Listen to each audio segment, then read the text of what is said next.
இடமலம் நேயர்களுக்கு வணக்கம். கருத்தும் கணிப்பும் அப்படிங்கிற இந்த காணொலியில வந்து பாத்தீங்கன்னா 2 தொகுதிகளை பத்தி பார்க்க போறோம். அதாவது நாடாளுமன்ற தேர்தலில் 2 தொகுதிகளை பத்தி நம்ம கருத்து கணிப்புகள் எடுத்திருக்கோம். அதை பத்தி நான் ஸ்டாட்ஸ்லாம் இங்க இருக்கு. அந்த ஸ்டாட்ஸ்லாம் நான் சொல்லி முடிச்சோன்னே தன்னோட வேர்டிக்ட், அதாவது என்ன நினைக்கிறாரு, யார் ஜெயிப்பாங்க அப்படிங்கிற அந்த முக்கியமான விஷயத்தை நம்ம கூட பகிர்ந்துக்கிறதுக்காக வழக்கம் போல ஹரீஷ் சகோதரர் இருக்காரு. வணக்கம் ஹரீஷ். வணக்கம்.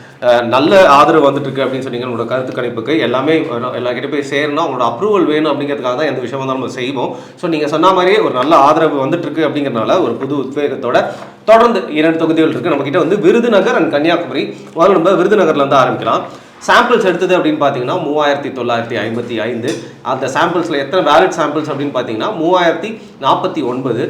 இந்துக்கள் 2760, கிறிஸ்தவர்கள் 145, முஸ்லீம்கள் 126, மற்றவை 17. ஆண்கள் வந்து இதில் 1519, பெண்கள் 1522. மூன்றாம் பால் எடுத்தவர் 8 பேர் தான். 18 19 வயசு வரைக்கும் வந்து பார்த்தீங்கன்னா 514 பேர் இருக்காங்க. 20லேருந்து 30 வயசு வரைக்கும் 860. இதில் வந்து 30லேருந்து 50 வயசு வரைக்கும் 741. அண்டு முதியோர் அப்படின்னு சொல்லப்படுற 50க்கும் மேற்பட்டவர் வந்து பார்த்தீங்கன்னா வந்து 934 பேர். அதில் எஜுகேட்டட் அப்படிங்கிற கணக்கில் வந்து 2234. விருதுநகர் தான் வந்து ஒன் ஆஃப் த மோஸ்ட் எஜுகேட்டட்ஸ் அந்த ஒரு கான்ஸ்டிடன்சி அப்படின்னு சொல்லலாம் இல்லையா. அதிகமாக வந்து அவங்க நிறைய ஃபர்ஸ்ட் மார்க்லாம் இப்போ ரீசெண்டாக வாங்கிட்டு இருக்காங்க. அன்எஜுகேட்டட் அப்படின்னு பார்த்தீங்கன்னா வந்து 815. இதில் வந்து காஸ்ட் வைஸ் சாம்பிள்ஸ் பார்க்கலாம். முக்குளத்தோர் வந்து இங்கே அதிகமாக இருக்காங்கன்னு தெரியுது. 928. நாயக்கர் சமுதாயத்தை சேர்ந்தவங்க தான் 581. நாடார் சமுதாயத்தை சேர்ந்தவங்க வந்து 352. செட்டியார்லேருந்து 103 சாம்பிள்ஸ். யாதவர், அதாவது கோனார் அப்படிங்கிற கூடத்தில் வந்து பார்த்தீங்கன்னா 97. மன்னியர் அந்த சமூகத்திலேருந்து 48. அதர்ஸ் அப்படின்னு சொல்லப்படுறவங்க 940. அதர்ஸில் 940 இருக்காங்க. இவங்களாம் எந்த சமூகத்தை சேர்ந்தவங்க அப்படின்னு எனக்கு தெரியல. இதில் திமுகவில் வந்து பார்த்தீங்கன்னா, அதாவது பார்ட்டி அஃபிலியேஷன் திமுகலேருந்து தங்களோட கருத்தை சொன்னவங்க அப்படிங்கிற மாதிரி கணக்கெடுப்பில் 438. காங்கிரஸில் வந்து 382. அஇஅதிமுகவில் இங்கே நிறைய பேர் வந்து சாம்பிள்ஸாக வந்திருக்காங்க. 769. பாஜகலேருந்து 377. அமமுகவில் 215. நாம் தமிழர் கட்சியிலேருந்து 169. ஓபிஎஸ் அவர்களோட ஆதரவுன்னு சொல்லப்படுறவங்க 101. அதர்ஸ் நில் அப்படின்னு 598 பேர் கணக்கில் வந்திருக்காங்க. இல்லை திமுகவோட பர்ஃபார்மன்ஸ் பற்றி நம்ம கேட்ட கேள்விகளை பற்றி என்ன விளையாடிச்சிருக்காங்கன்றதை பார்த்துடலாம்.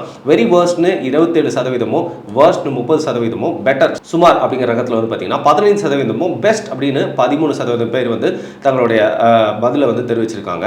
பிஜேபியோட பர்ஃபார்மன்ஸ் எப்படி இருந்தது, மத்தியில் ஆட்சி எப்படி நடத்துனாங்க அப்படின்ற கேட்ட கேள்விக்கு வெரி வேர்ஸ்ட்னு 26% சொல்லியிருக்காங்க.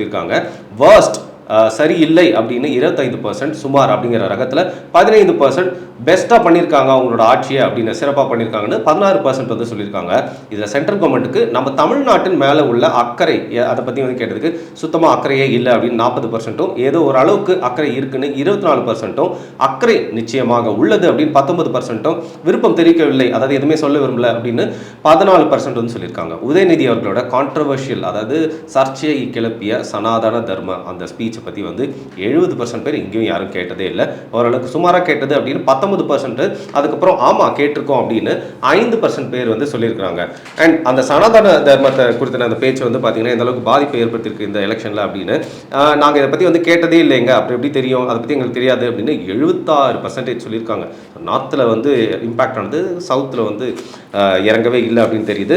ஏதோ ஓரளவுக்கு சனாதனத்தை பற்றி தெரியும் அப்படின்னு சரியாக அவங்களோட பதிலை வந்து சொன்னவங்க வந்து பார்த்தீங்கன்னா 10% ஆமாம் எங்களுக்கு தெரியும், அதை பற்றி நாங்கள் ஒரு தெளிவாக இருக்கோம் அப்படின்னு ஒரு 3% வந்து பதில் வச்சுருக்காங்க.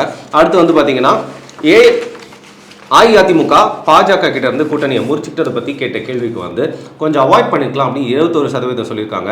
அவசரப்பட்டு எடுக்கப்பட்ட முடிவு அப்படின்னு 19%, சிறப்பான முடிவு அப்படின்னு 40% சொல்லியிருக்காங்க.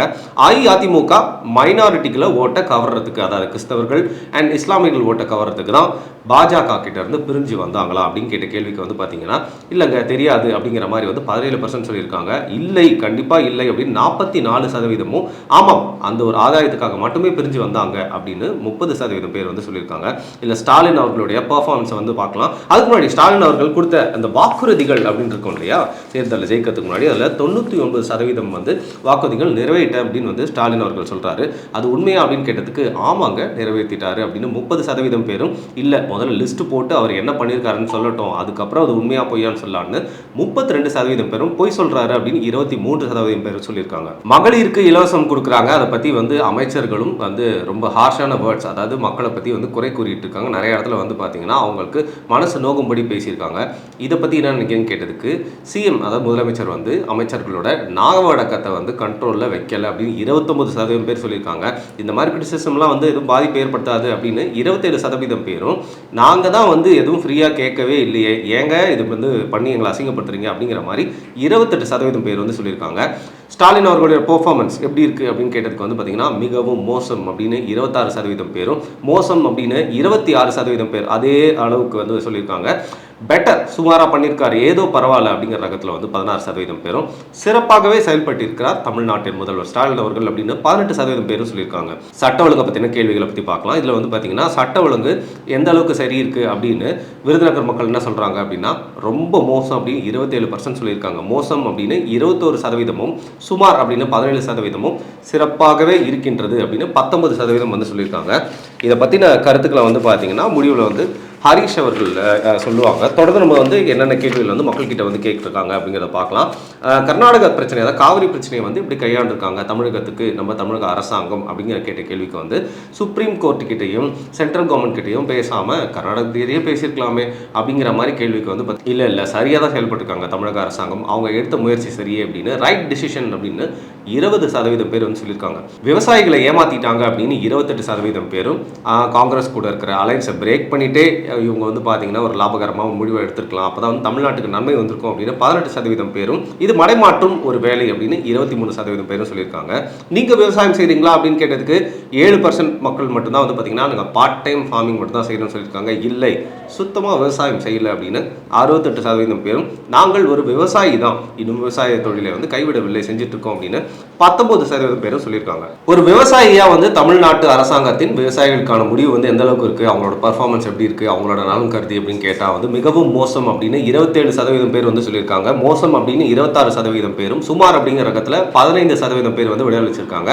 சிறப்பாக செயல்படுறாங்க, விவசாயிகளுக்கு நன்மையே செய்கிறாங்க அப்படின்னு 15% பேர் சொல்லியிருக்காங்க. இதில் வந்து கடைசியாக ஒரு கேள்வி இந்த ஒரு ரகத்தில் என்ன கேட்டிருக்கோம் அப்படின்னு பார்த்தீங்கன்னா, இந்த ஃப்ளட்ஸ், அதாவது வந்து மழை வெள்ளம் வந்து வந்துச்சு, இதனால் ஏற்பட்ட பாதிப்புகளை தமிழக அரசாங்கம் எப்படி சரி செஞ்சாங்க, அதை நீங்கள் எப்படி பார்க்குறீங்க அப்படின்னு கேட்டதுக்கு 24% பேர் வந்து ரொம்ப மோசம், அவங்களுடைய வேலையை எங்களுக்கு சுத்தமாக பிடிக்கலன்னு சொல்லியிருக்காங்க. மோசம் அப்படின்னு 21% பேரும், சுமாராக செஞ்சுருக்காங்க அப்படின்னு 15% பேரும், மிகவும் சிறப்பாக செஞ்சுருக்காங்க அப்படின்னு 18% பேர் வந்து தங்களோட வாக்குகளை, அதாவது வாய் வார்த்தையாக வந்து தங்களோட கருத்துக்களை வந்து தெரிவிச்சிருக்காங்க. அண்ட் 2019 நடந்த ஜென்ரல் எலெக்ஷனில் யாருக்கு ஓட்டு போட்டிங்கன்னு கேட்டதுக்கு திமுகவுக்கு தான் அதிகம் பேர் ஓட்டு போட்டிருக்காங்க, 45% பேர். அஇஅதிமுக வந்து பார்த்தீங்கன்னா 31% பேர். நாம் தமிழர் கட்சிக்கு 5.81% பேர். அதர்ஸ் அப்படிங்கிற கேட்டகரியில் 6.22, பதில் எதுவும் தெரிவிக்க விரும்பவில்லை அப்படின்னு 10% பேர். இதில் வந்து உங்களுடைய நாடாளுமன்ற உறுப்பினர் இவ்வளோ நாள் இந்த 5 வருஷம் அவரோட வேலைகளை நீங்கள் எப்படி வந்து மதிப்பிடுறீங்க அப்படின்னு கேட்டதுக்கு முற்றிலும் மோசம் அப்படின்னு 24% பேரும், மோசம் அப்படின்னு 23% பேரும், பெட்டர், சுமார் அப்படிங்கிற மாதிரி வந்து பார்த்தீங்கன்னா 17% பேர் வந்து சொல்லியிருக்காங்க. மிகவும் சிறப்பாக பண்ணியிருக்காரு, பரவாயில்லையே அப்படின்னு சொல்லிட்டு 19% பேர் தான் நாடாளுமன்ற உறுப்பினரோட செயல்பாட்டுக்கு விருப்பம் வந்து தெரிவிச்சிருக்காங்க. தொடர்ந்து 2 முறை ஆட்சிக்கு வந்த மோடி வந்து பார்த்தீங்கன்னா 2014 2023 வரைக்கும் அவரோட ஆட்சியில் உங்களோட பொருளாதாரத்தில் ஏதாவது ஒரு மாற்றம் இருக்கா, ஏற்றம் இருக்கா, இறக்கம் இருக்கா அப்படின்னு கேட்டதுக்கு வந்து சுத்தமாக மாற்றமே இல்லை அப்படின்னு 57% பேர் வந்து சொல்லியிருக்காங்க. சுமாரான மாற்றம் இருக்கிறது, வாழ்வில் ஒரு முன்னேற்றம் இருக்கிறது அப்படின்னு பார்த்தீங்கன்னா 13% பேரும், நல்ல ஒரு மாற்றம் தெரிகிறது, அவர் வந்ததுலேருந்து எங்களோட பொருளாதாரம் முன்னேறி நாங்கள் உச்சநிலையை அடைச்சிட்டே இருக்கோம் அப்படிங்கிற மாதிரி 17% பேர் வந்து சொல்லியிருக்காங்க. காங்கிரஸ் வந்து பார்த்தீங்கன்னா ஒரு ஆப்பனண்ட்டாக, நல்ல ஆப்பனண்ட்டாக லோக்சபாவில் செயல்படுறாங்களா, சிறப்பான ஒரு எதிர்கட்சியாக வந்து தங்களோட செயல்பாடை வச்சிருக்காங்களா அப்படின்னு கேட்டதுக்கு இல்லை அப்படின்னு 40% பேரும், ஆமாம் அவங்க ஒரு நல்ல எதிர்கட்சி தான், சிறப்பாக செயல்படுறாங்க, பொறுப்புடன் இருக்கிறார்கள் அப்படின்னு 41% பேர் வந்து சொல்லியிருக்காங்க. காங்கிரஸ்க்கு 1% வகையில் ஆதரவு இருக்குது. அது மட்டும் இல்லாமல் இங்கே நடக்க போகிற இந்த தமிழ்நாட்டில் வரப்போகிற லோக்சபா எலெக்ஷனில் எந்த கூட்டணி வெற்றி பெறும் அப்படின்னு கேட்டதுக்கு விருதுநகரில் அஇஅதிமுகவுக்கு ஆதரவு கொஞ்சம் அதிகமாக இருக்கிறதாவே தெரியுது. ஏன்னா 38% பேர் வந்து இவங்க தான் ஜெயிப்பாங்க, அதாவது அஇஅதிமுக தான் ஜெயிப்பாங்கன்னு சொல்லியிருக்காங்க. திமுகவுக்கு 37% வந்து ஜெயிப்பாங்க, அவங்களுக்கு ஆதரவு இருக்குது அப்படிங்கிற மாதிரி மக்கள் வந்து நினைக்கிறாங்க. பாஜகவுக்கு 15%, நாம் தமிழருக்கு வெறும் 4.61% மட்டும்தான் ஜெயிப்பாங்க அப்படின்னு மக்கள் நினைக்கிற மாதிரி இங்கே வந்து பதில்கள் வந்திருக்கு. அண்ட் எந்த கட்சிக்கு ஓட்டு போடுவீங்க அப்படின்னு ரொம்ப நேரடியான கேள்விக்கு வந்து பார்த்தீங்கன்னா நாம் தமிழருக்கு 4.4% மட்டுமே வந்து ஓட்டு விழும் அப்படிங்கிற மாதிரி இங்கே ரிசல்ட் சொல்லுது. அண்ட் பிஜேபிக்கு 18% வந்து ஓட்டு போடுவேன் டைரக்டா அப்படின்னு சொல்லியிருக்காங்க. அஇஅதிமுகக்கு 35.22% போடுவேன்னு சொல்லியிருக்காங்க. டிஎம்கேக்கு 35.64%. இது வந்து ஹரிஷ் ப்ரோ நோட் பண்ணிக்கணும். இதை நீங்கள் வந்து எனக்கு விளக்கம் வந்து அளிங்க. ஏன் வந்து ஏன்னா எந்த அலையன்ஸ் ஜெயிக்கும் அப்படின்னு கேட்டதுக்கு அஇஅதிமுகவுக்கு அதிகமாக இருக்க மாதிரி இருக்குது. ஆனால் இங்கே வந்து கீழே யாருக்கு ஓட்டு போடுவீங்கன்னு கேட்டால் வந்து திமுகவுக்கு 1% அதிகம் வர மாதிரி இருக்குது. இப்போ சட்டமன்ற தொகுதிகள் வாரியாக எந்த கட்சி ரொம்ப பலமாக இருக்குது அப்படிங்கிறத வந்து பார்க்கலாம். 170 அப்படிங்கிற வாக்குகள் வாங்கி வந்து பார்த்திங்கன்னா விருதுநகரில் திமுக ரொம்ப பலமாக இருக்கிறாங்க. 179 அப்படின்னு திருப்பரங்குன்றத்தில் அஇஅதிமுக வந்து ரொம்ப பலம் வாய்ந்தவங்களாக இருக்காங்க. 102 அப்படின்னு விருதுநகரில் பாஜகவும் பார்த்தீங்கன்னா அவங்களோட பலத்தை வந்து நிரூபிச்சிருக்காங்க. அம்மா மக்கள் முன்னேற்ற கழகம் அப்படிங்கிற கட்சி வந்து பார்த்தீங்கன்னா 63 வாக்குகள் வாங்கியிருக்காங்க திருமங்கலத்தில். அவங்க வந்து கொஞ்சம் அவங்களோட வெயிட்டேஜை வந்து காட்டுறாங்க. நாம் தமிழர் கட்சி எங்கே அதிகமாக வாக்குகள் வாங்கியிருக்காங்க இதெல்லாம் பார்த்தீங்கன்னா 40 வாக்குகள் அருப்புக்கோட்டையில் வாங்கியிருக்காங்க. அண்ட் ஓபிஎஸோட ஆதரவாளர்கள் அப்படின்னு சொல்லப்படுறவங்க வந்து 18 வாக்குகள் திருமங்கலத்தில் வந்து வாங்கியிருக்காங்க. அண்ட் ஸோ கடைசியாக ஃபைனல் ரிசல்ட்ஸ் பார்க்குறப்போ திமுகவுக்கு 922 ஓட்டு 30%, அஇஅதிமுகவுக்கு 884 ஓட்டு 28%, பாஜகவுக்கு 368 ஓட்டு 12%, அமமுகவுக்கு 227 ஓட்டு 7%, நாம் தமிழருக்கு 179 ஓட்டு 5%, ஓபிஎஸ்க்கு 84 ஓட்டு 2%, அதர்ஸ் அப்படிங்கிற கேட்டகரியில் 805. அண்ட் அவங்க வந்து பார்த்தீங்கன்னா மொத்தமாக 12% வந்து இவங்க வாக்களை வந்து பிரிக்கிறாங்க. இப்போது அமமுக ஓபிஎஸ் வந்து பிஜேபி கூட சேர்ந்தால் இந்த ரிசல்ட்ஸ் எப்படி மாறும் அப்படிங்கிற மாதிரி ஃபைனல் ரிசல்ட்ஸ் என்ன காமிக்குது அப்படின்னா 943 ஓட்டுகள் வாங்கியிருக்காங்க 30% வாக்குல. அஇஅதிமுக வந்து பார்த்திங்கன்னா 907 ஓட்டுகள் 29%, பாஜக அமமுக அப்புறம் ஓபிஎஸ் 3 பேருமே சேர்ந்து 631 வாக்குகள் 20% வாக்குகளை அவங்க பிரித்து எடுத்துகிட்டு போகிறாங்க. நாம் தமிழர் வெறும் 181 வாக்குகள் மட்டுமே, அதாவது 5%, ஆல்மோஸ்ட் 6% கிட்ட வந்து வந்திருக்காங்க. அதர்ஸ் அப்படின்னு சொல்லப்படுறவங்க 387 12%.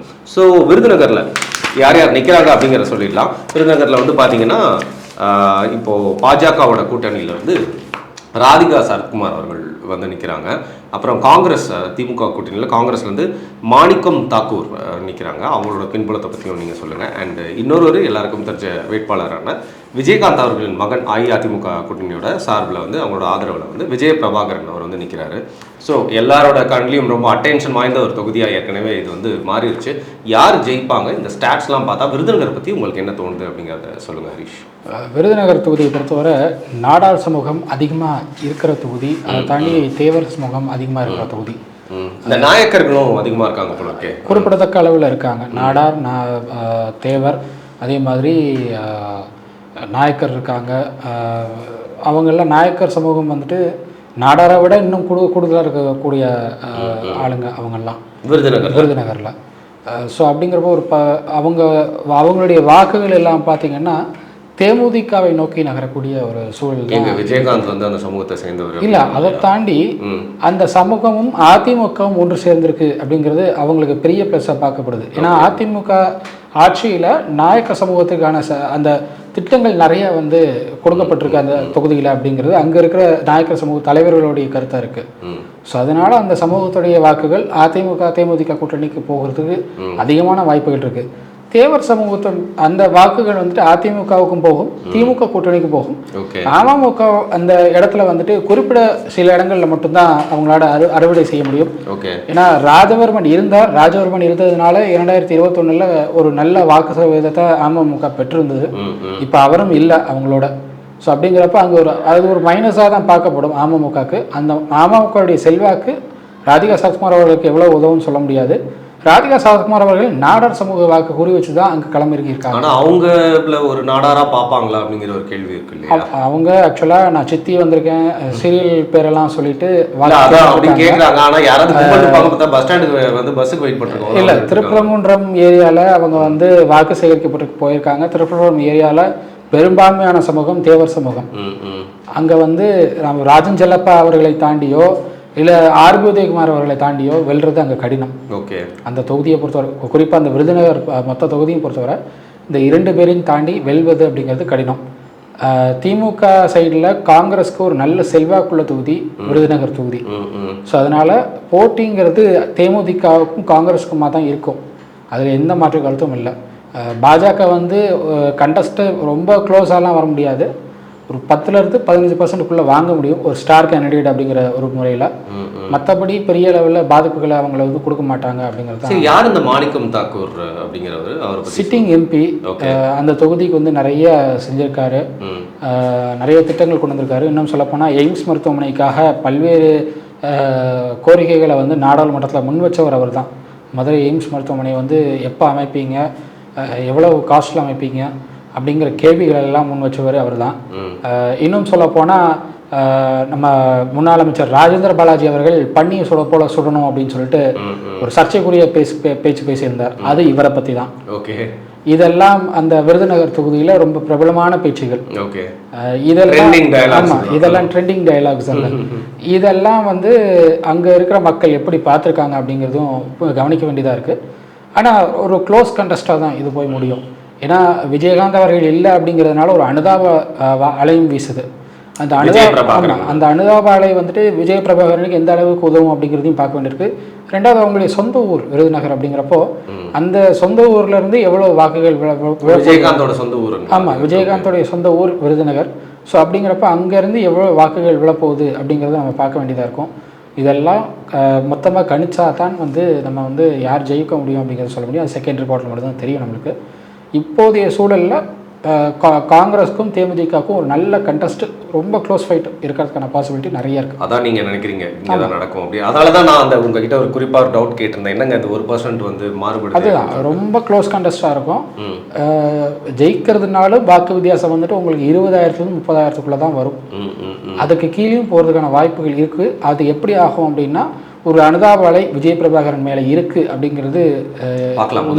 வந்து அவங்க அப்பா இறந்ததுக்கு அப்புறமா ஒரு சின்ன பையன் அவர் வந்து எம்பி ஆகிறாரா அப்படின்னு இளைஞர்களுக்கு ஒரு வாய்ப்பு கொடுத்தாகணும் அப்படிங்கிறது எல்லாருடைய ஒரு கணக்கு.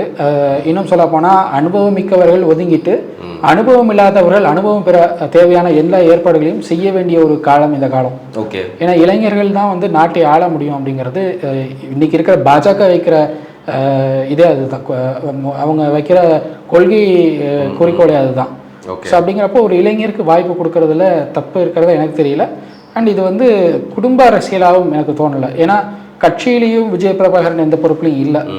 சடனாக வந்து அவர் வரல, ரொம்ப நேரம் ஒரு கிட்டத்தட்ட விஜயகாந்த் அவர்கள் மறைந்த பிறகு அந்த தொகுதிக்கு போயிருக்காரு. அங்கே இருக்கிற மக்கள் நீங்கள் கண்டெஸ்ட் பண்ணுங்கன்னு சொன்னதுக்கப்புறமா தான் அவர் பேரை வந்து பிரேமலதா அவர்கள் பரிசீலனை பண்ணியிருக்காங்க. அது வரைக்கும் அவர் வந்து கண்டெஸ்ட் பண்ணுறாரு அப்படிங்கிறது அவருக்கும் தெரியாது, பிரேமலதா அவர்களுக்கும் அந்த ஐடியா இல்லை. அங்கே போயிருக்காங்க. அங்கே போனப்போ நீங்கள் வந்து எலெக்ஷனில் இல்லைங்க நாங்கள் ஓட்டு போகிறோம்னு சொல்லிட்டு அவருடைய சொந்த ஊரில் இருக்கிற மக்கள்லாம் வந்து சொன்னப்போ இதான் பேக்ரவுண்ட் ஸ்டோரி. இதெல்லாம் வந்து ஏன் நிற்கக்கூடாது அப்படிங்கிற ஒரு இது. ரெண்டாவது தேமுதிகவை காப்பாற்ற வேண்டிய பொறுப்பு அவங்களுக்கு இருக்குது.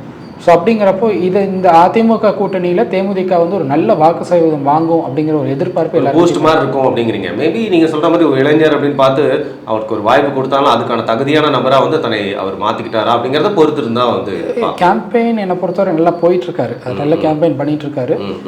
இன்னும் சொல்ல போனால் விஜயகாந்த் அவர்களுடைய பேச்சை அப்படியே வந்து பிரதிபலிக்கிறதா அங்கேருந்து வர தகவல்கள் நம்மளுக்கு இருக்குது. ஸோ அதனால் வெயிட் பண்ணி தான் பார்க்கணும் எப்படி போகிறாங்க. Okay okay. அப்படியே வந்து தொடர்ந்து வந்து பார்த்தீங்கன்னா அடுத்து கன்னியாகுமரி, இங்கேயும் வந்து ஒரு செலிபிரிட்டி தொகுதி அப்படின்னே வந்து சொல்லலாம். இருக்கிறதுலே கடைக்கோடி தொகுதி தமிழகத்தை பொறுத்த வரைக்கும். அதில் எப்படி நிலமை இருக்குன்றதை பார்க்கலாம்.